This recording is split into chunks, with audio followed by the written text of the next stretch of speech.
All right. Well, welcome to NFL Film School Week 6. So we're going to look back at some of the key plays from the Bengals. Very, you know, thrilling victory over the Dolphins.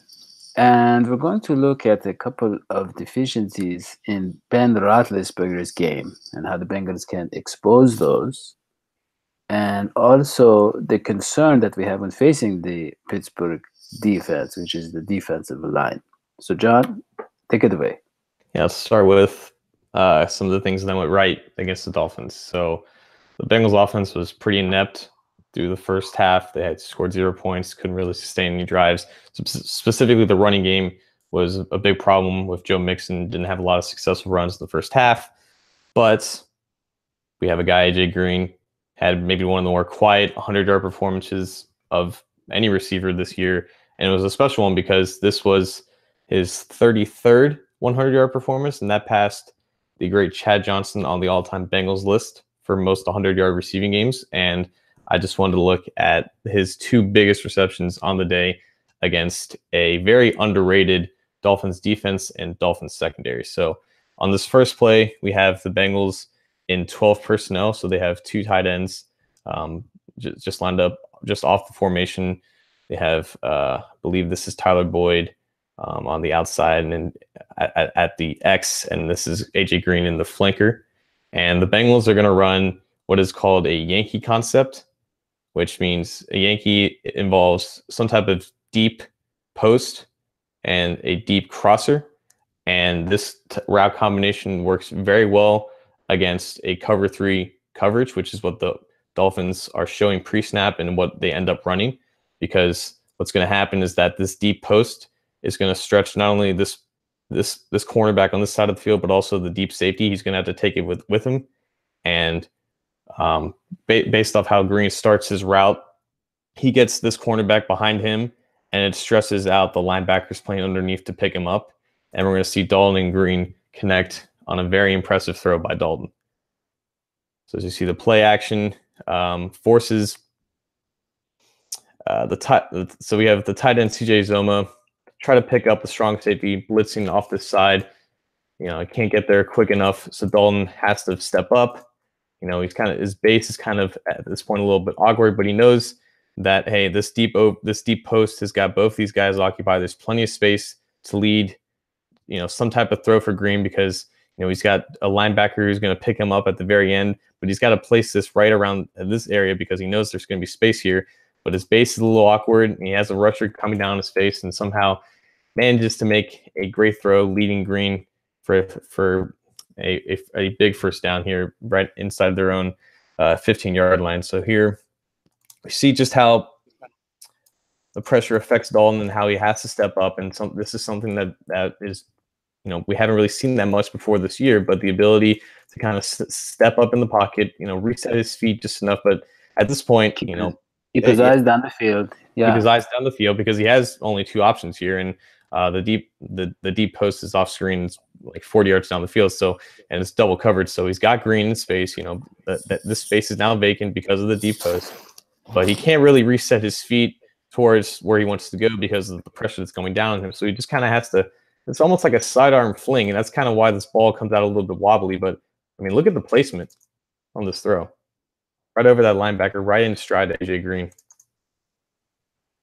Yeah.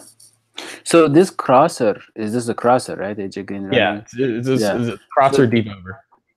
So is AJ Green just carrying out the route, or was this some sort of communication? Is this like the route just keeps going all the way to the sideline? Yeah, he's just kind of finishing the route, and because the Dolphins are going to have these two linebackers just play underneath, the window's not going to be big at this point. He can kind of rifle it in at this moment in time, but again, he's kind of evading that rush from the outside. So he bides his time just long enough and is able to somehow maneuver out some type of sidearm throw. And it's the touch and the lack of base that Dalton is throwing this that makes it that more impressive, that he's able to put it in the exact spot where Green was running just as he beats this linebacker.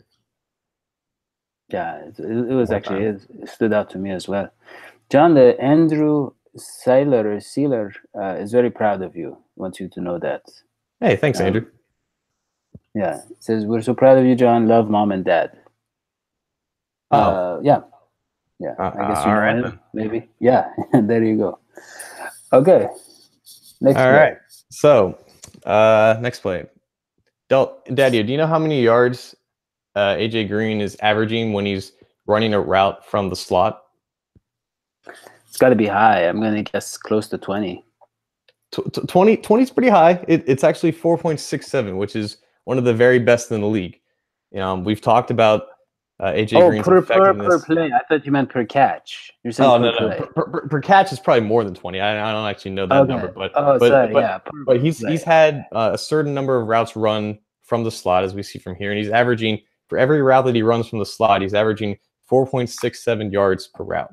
Wow. It's actually absurd when you think about it and you compare it to the rest of the NFL for slot receivers. And we don't know Green as a slot receiver. He's just a guy who you can use all over the formation. And this is just another example of his effectiveness out of the slot. And we're just going to have just a fade route basically against a very good rookie cornerback in Minka Fitzpatrick, and just Dalton and Green just working on that chemistry on that back shoulder pass that they've managed to hit so many times before. And even against a very tenacious cornerback in Minka, it's Green and Dalton's chemistry and connection that's able to get this work. And we're going to see a more close-up replay angle here. And we're just going to go through Green's technique here. So Minka is not pressing him the most. He's giving him about a 1 to 2 yard cushion. This is kind of what they call catch coverage, where it's not exactly pressed and it's not exactly off, but he's kind of gonna try to catch Green as he enters the vertical stem of the route, and he's just going to just play bump and run. And as you see right here, this is Minka kind of feeling Green on the route to feel when if at all he's going to break inside or outside. And it's not interference. He's allowed to do this even beyond 5 yards down the field. But I just think it's weird, or not weird, but I just think it's interesting that when you look at Green and the way he runs his routes, you see right here, he's already prepped to slap down Mika's hand, which obviously he delays for another yard or two, but he's already ready to basically chop down that inside hand that Mika is about to pull up in order to just continue to create space so his route remains unimpeded. And even when Mika gets that arm up, Green matches him with that arm right in that inside armpit, and he's already got his head turned around. He's already preparing for this back shoulder throw, and the throw is perfect right to Green's back shoulder, but Green adjusts so perfectly, times this jump to the catch point so perfectly that Minka just can't react in time. As you can see, Minka is kind of lost. He doesn't get his head around. And again, this isn't bad coverage. It's just a product of great ball skills that Green obviously has and the timing with him and Dalton. Well, you know who is the most famous for the back shoulder throws? It's our quarter. Yeah, is the guy who our quarterback coach used to coach. Aaron So Rodgers. I wonder if that is kind of impacting Dalton's play working with Alex Van Pelt, because we see a lot of throws we used to see. I tell you what, Daddy, when me and my friends used to play in my driveway, we used to throw the football around. We used to call when whoever's the quarterback, one of us would go up to the quarterback and say, "Hey, I want the Dallas Clark," because that's kind of what we grew up on. It was the Peyton Manning Dallas Clark connection on the sideline, and it was like a throw to Clark before he even thought about turning his head around, and the ball would just end up on Clark's back shoulder like perfectly. The defender was completely clueless, and it was always a first down. And I think like when people think about AJ Green, they don't think about the back shoulder play as kind of a signature, and it's because he doesn't really have a signature play. He can just do anything, and it's this kind of technique, it's this kind of nuance with his hands in his route running to create and continue creating space against a very good cornerback in Minka Fitzpatrick that makes him just so versatile and so good out of the X, out of the flanker, and this time out of the slot. Let me ask you something, John, because I remember a few years ago, Larry Fitzgerald, I think it was when they got that new coach, Bruce Arians, I think, around then. They started putting Larry in the slot. And that was kind of like, oh, Larry is always a big-time receiver. AJ Green is always a big-time receiver. He's only 30 years old. Do you think, because it seems like the right move, using him at least in some plays in the slots. And so we applaud Bill Lazor for that. But is that something that people like AJ Green would be less willing to do, like they maybe don't like it as much or something? I don't think AJ Green's the kind of guy who would be less willing to do anything as long as it helps the team Because it win. doesn't indicate that his athleticism's declined or No, anything. no, not at all. This is just creating another, matchup advantage for the offense because, the NFL is still kind of behind dealing with guys who are used out of the slot. There's not enough slot cornerbacks that can deal with slot receivers in the NFL. And as I've said, multiple times now, Mika Fitzpatrick, even only 5 games into his career, is one of the very best at defending guys coming out of the slot. But it's just, as we've seen from the landscape of the entire NFL, teams are just maximizing usage of wide receivers out of the slot. And if you can get your best guys in there where they can avoid press coverage and avoid tight man coverage from the best cornerbacks who still line up on the boundary, that's always a win from your offense. And if you have your best guys, like AJ Green is the Bengals' best wide receiver, if you have your best guys in that best possible matchup, that's always a win. And I can imagine, Green will take it as a win because it can extend his career because he's not running routes that are as strenuous against, tighter man coverage on the outside. So it's more of a trend in a strategy across the NFL. Yeah. Okay. Mm-hmm. All right. So as we've talked about, Bengals offense couldn't really get going, but they had AJ Green, 112 yards on 6 receptions, got the running game going, and all that kind of happened after this play, which is what we're going to talk about now. Michael Johnson's redemption play after that unfortunate unnecessary roughness call on him back around in the second quarter. And there's actually a couple of things that went into this play.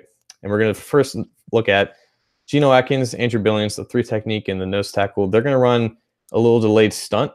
And Billings is going to kind of do what we've seen a lot from Geno Atkins in the past. He's going to use his leverage in a bull rush coming off the stunt. It's going to allow him to get easy penetration against this guard who was dealing with a double team with him in the center. And this kind of had more this is the underrated part of the play that kind of what made it happen. Because as we've seen from the snap, Michael Johnson's going to slant his rush inside, and this completely discombobulates the left tackle, who, mind you, is a backup here because their starter, Larry Tunsil, left the game with a concussion. So this is Sam Young, who I don't expect anybody watching this to know who that is. He's not a very good tackle. He's obviously a backup. We're going to see this outside foot. He's preparing for Johnson to take that outside rush because he knows that he doesn't have any help inside. Johnson sees this, slants his rush inside of immediately. He has immediate pressure, but he can't finish. He's 31 years old. He's not known for finishing sacks nowadays. Now we have Billings, kind of softening that edge with some outside hand usage. Atkins is double team. Yeah. And at the snap, we see Atkins was double teamed between the guard and the center. And this is kind of like zone pass protection with the Dolphins as well, which is why the left tackle didn't have this guard, using his trail hand to kind of pick up Johnson in this gap. So the left tackle was all alone because, the Dolphins interior is dealing with the stunt here, and the stunt ends up winning for Billings. And Billings is the one who got pressure on Tannehill, forces Tannehill to throw the ball off his poor offensive lineman's head. Johnson ends up being in the right place at the right time because he can't finish the sack that he almost got. We're going to see a little bit better angle here. And slants it inside rush, gets the left tackle to false step. The guard is occupied with Atkins on the stunt. Leads easy penetration for Johnson. At this point, Tannehill could still have a clean pocket if Billings doesn't end up winning off the stunt. We're going to see some extension, natural leverage. Billings being 6'1", he gets under his pads, generates movement because of that. And this goes down as a pressure for Billings and a QB hit. I don't know what the hell Ryan Tannehill is trying to do here because a sack would be better than what ended up happening.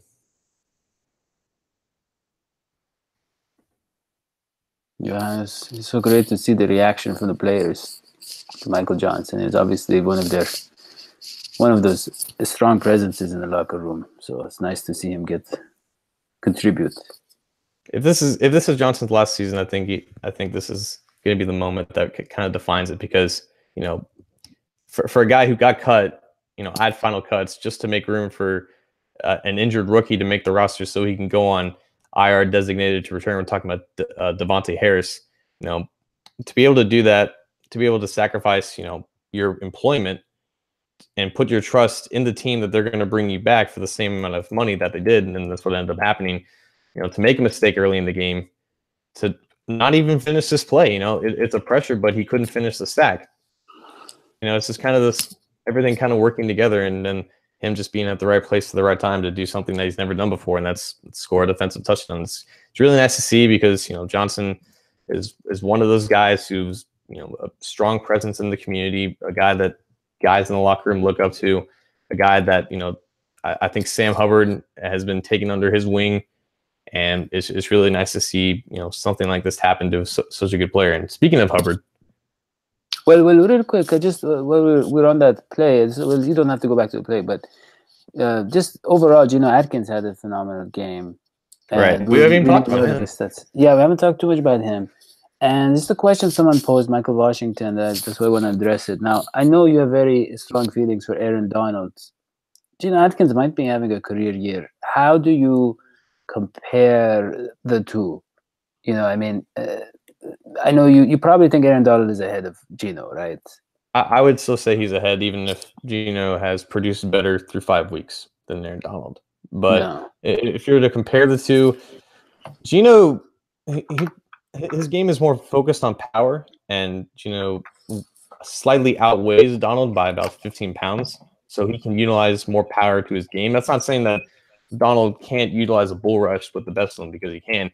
But the difference when you watch both of them play is that Donald looks noticeably more quicker and is able to pull off some more finesse pass rushing moves. I'm talking about like swim moves, spin moves, and that added quickness and athleticism off the snap also makes him a more active run defender and able to beat certain zone blocking schemes, and is able to kind of penetrate quicker on some inside runs. And that's why he's able to get a little bit more tackles for losses or tackles at the line of scrimmage. For as good as Geno Atkins is as a pass rusher, sometimes he's not as active or he's not as productive in the run game. That's kind of where Donald has him as an advantage. But when you're talking about pure power rushing from the 3 technique spot, which is this spot right here, there's none better than Geno Atkins. Like Donald doesn't quite have him there because they're just kind of too, they're both 6'1", they're both around 300 pounds, but Geno utilizes power like none other in this league. Yeah. That's kind of where the advantage is with him. Yeah, we've seen him just throw people out of his way. It's beautiful. Yeah. Okay, sorry, go ahead. Yeah, that bull rush has continued to be undefeated, and it was undefeated today. What was also undefeated was the Bengals defensive line in the fourth quarter, and this was that second play that ended up scoring it for a touchdown. And what started it all was this was Vontaze Burfict's first game back, right?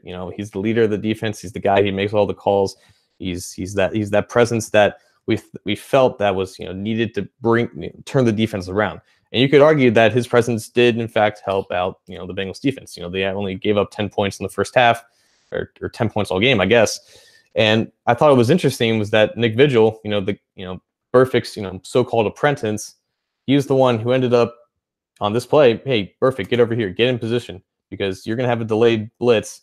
It's gonna mess up Juwan James's pass set.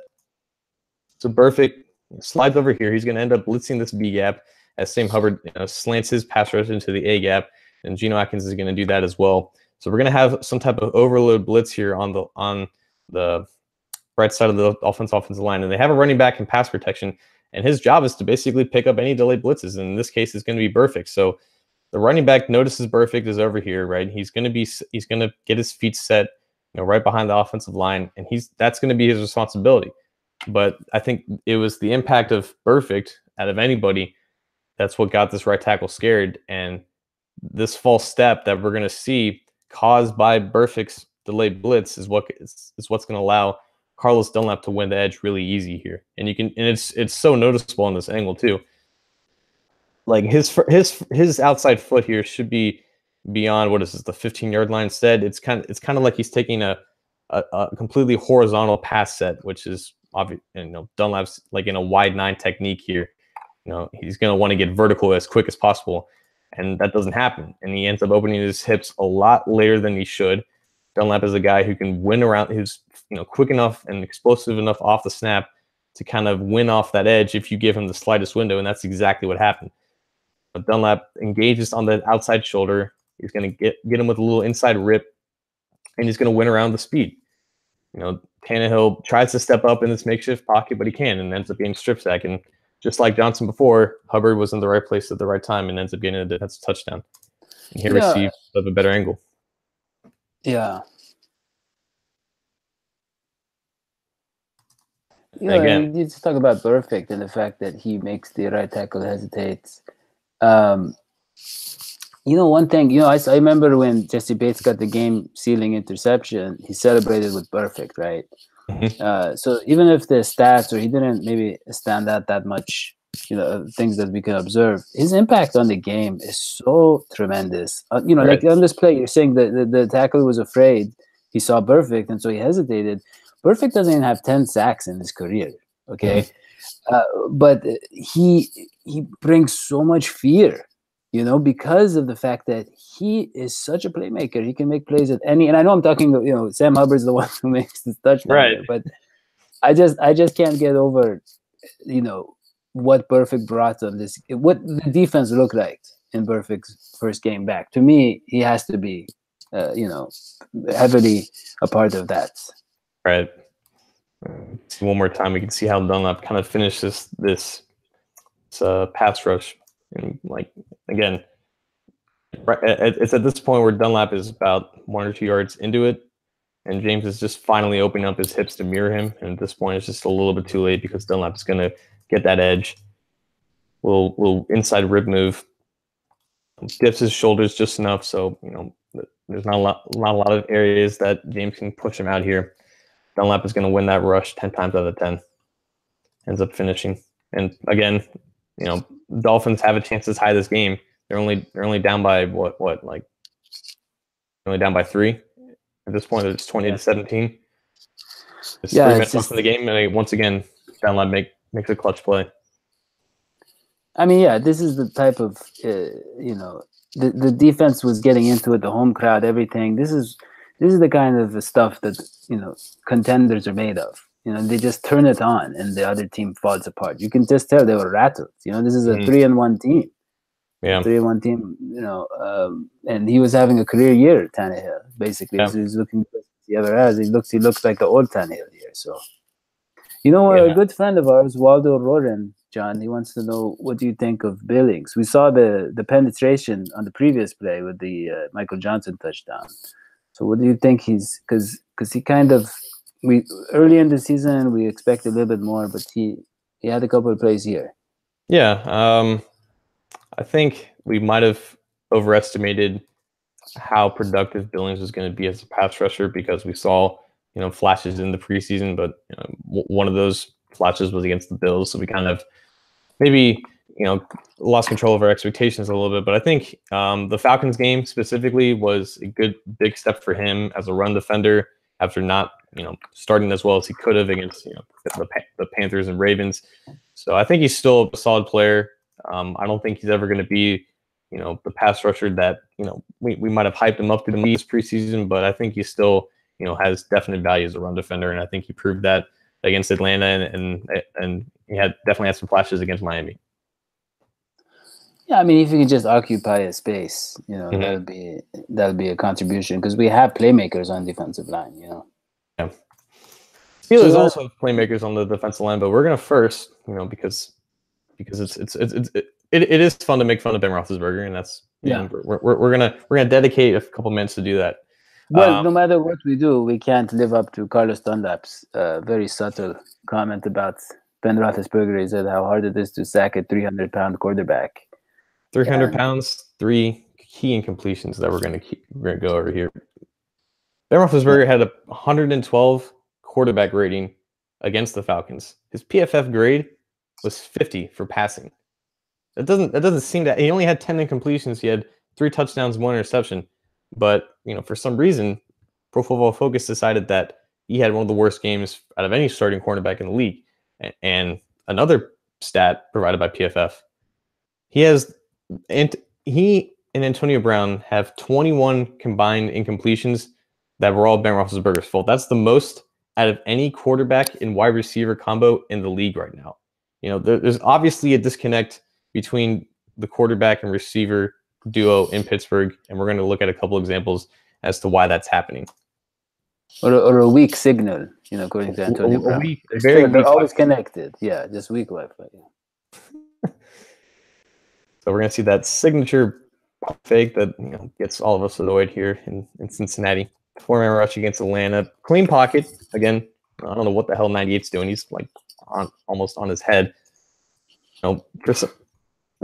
Roethlisberger has he should have a clean base at this point. Completely sails over Antonio Brown.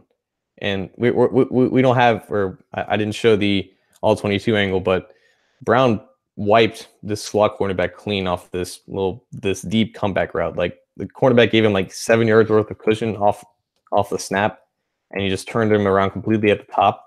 Antonio Brown's open in this play. It's just an inexcusable miss by Ben. It's just one of the many examples of how off he was, and I don't think any of them is better than this one.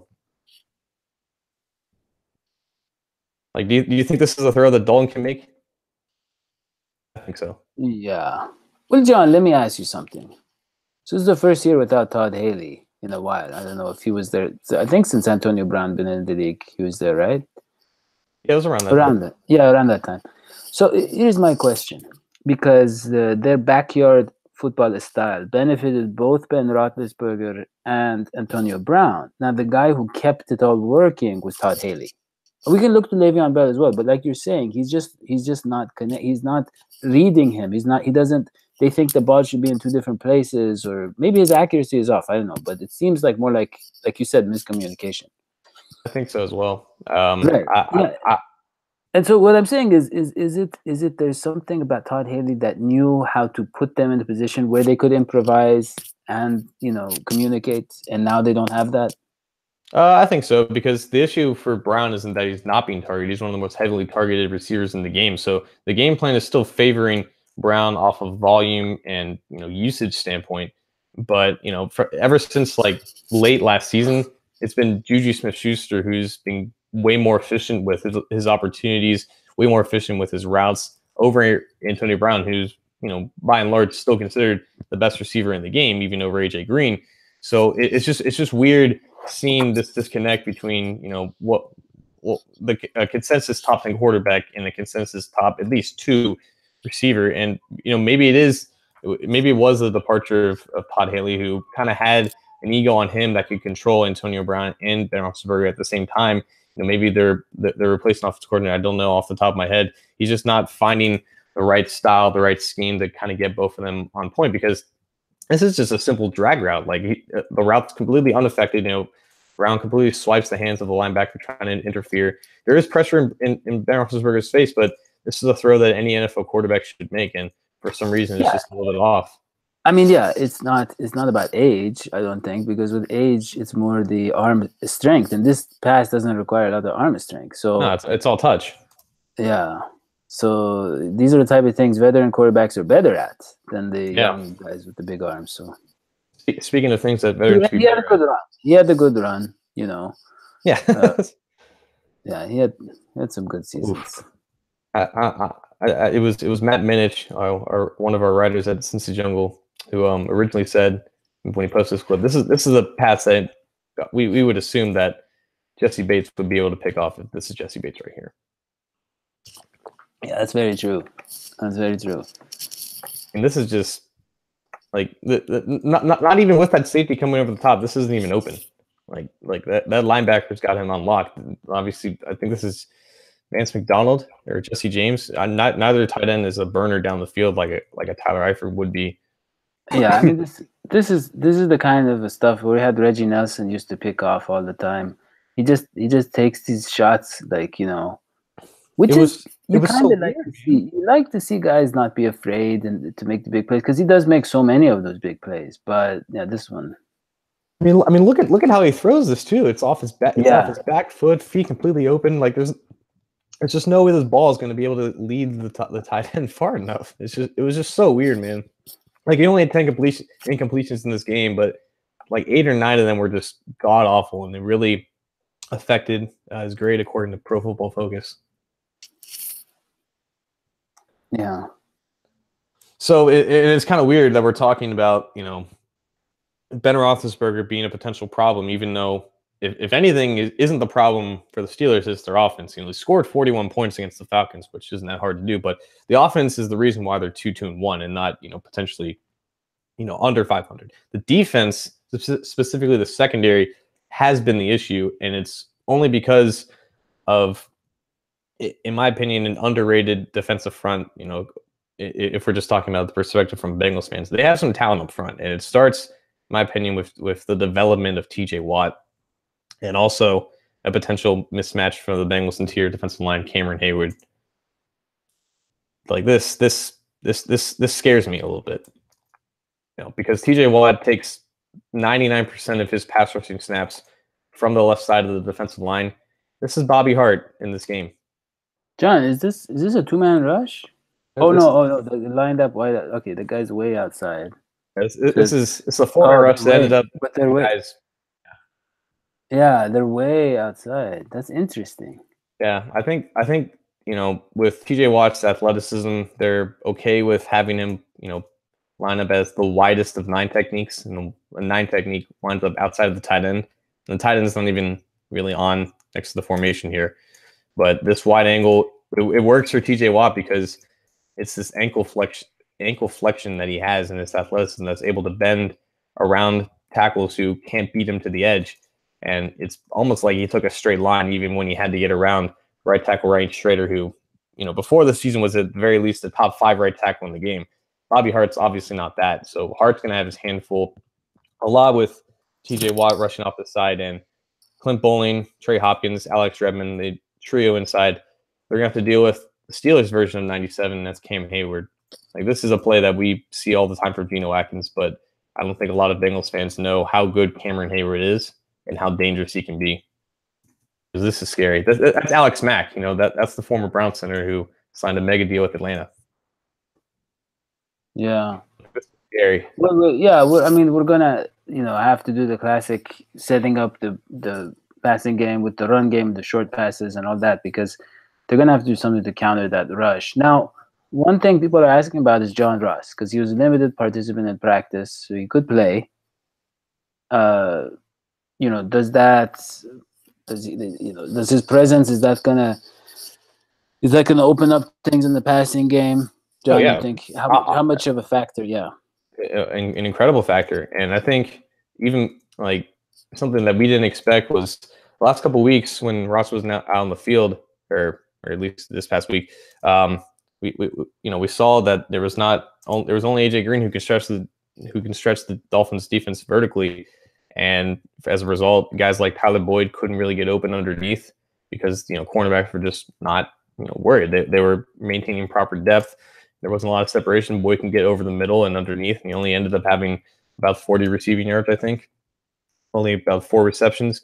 Obviously, Green had a good day, but you could obviously tell just watching the first 4 weeks that the impact that Ross has when they use him vertically, and how it stretches out the deep safeties, how it stretches out corners playing zone coverage, how it opens up everything underneath that stresses the linebackers playing over the middle. All that stuff matters, and it helps out everyone around him who's trying to catch the ball. And it not only would it positively affect AJ Green, but it will also affect Tyler Boyd. So as long as you have Ross out there against a secondary who might not have Joe Hayden because he didn't practice today, might not have their best cornerback, that's gonna make a huge difference, because if Ross may not get targeted, but he's definitely making an impact, because safeties, cornerbacks have to keep account for him and have to play a little bit further back than they normally do. Yeah, and the little screen passes that we talked about in the recap to Uzama, I know there were only 2 of them, but they went for 40-something yards. I think that's the kind of play that they're gonna, the creative Bill Lazor. Those are the kind of things he's gonna have to do to counter the mismatch. Let's call it that. Yeah. Front. So he's gonna have to get creative, and then look, we're gonna have Mixon back, and Mixon, obviously, when there's a little bit of a space in the middle, he's gonna take advantage of that. That's gonna help alleviate some of the pressure on Dalton too. So it is a mismatch, but I think they can scheme around it. All right. Yeah, it's gonna be hard for the Bengals to scheme around this, though. Just one more example of TJ Watt's explosion, flexibility, able to quickly flatten around the arc. It's not even a bad rep from the right tackle, but this is an elite athlete that the Bengals are going to be dealing with. Robbie Hart had a decent game against the Dolphins, but he was also playing against Charles Harris when he could have been playing against Cam Wake, who's one of the very best at rushing off the right side of the offensive line. TJ Watt's going to be a much harder matchup for Hart to stop, and it's going to be one to Well, watch. okay, yeah, John, you were looking at it from a kind of on paper type of matchup type of thing. But need I remind you that last year we had a much less talented offensive line, or less talented, let's say, and we should have won that game. Yeah, but we still have a weakness at right tackle, and that's kind of what we're focusing on here. Yeah, I mean, yeah, it's a weakness, but I'm just saying, when it comes to Pittsburgh Bengals, there's some matchups where it's kind of like the talent kind of. There's other factors other than just the talent. That's what I'm trying to say. Sure, for sure. Like the Browns play us hard. A lot of times when we're the more talented team. It's just some things you can't really account for. So I'm not as worried as some people. And I think we just got to be smart. We can't expose Dalton in terms of pressure. We can't let him get rattled back there. I think we have smart people in charge of the offense now, so it should be okay. And on that note, just one final note. As we see, the Falcons have, I believe that's Tevin Coleman. Yeah, he's in pass protection as running back. Bengals are one of the teams that have had the least amount of pass blocking reps out of their running backs through 5 weeks, and I want to see if that changes, if that number goes up after playing the Steelers, who are known to blitz on plenty of occasions against the Bengals. That's going to be something interesting to watch as well. Yeah. A quick question from McThundernuts. Wants to know if we're going to see Auden Tate. No, I don't think so. No. Hopefully Ross is going to be okay when I have him. So I'm sorry about that, McThundernuts. But that is all we have for this episode of Film in School. Now, we don't have any drawings to give away because, believe it or not, we've given away drawings to all the people who entered into the contest. So everybody should have one. If you don't, just leave a comment saying, I want a drawing of Dadio or Hoji or something you like about them. And you should be able to win one. It's a pretty easy contest. You just have to subscribe and, like I said, leave a comment. And that's all we have. We will see you after the Steelers game for the recap. So long, sweetie pies.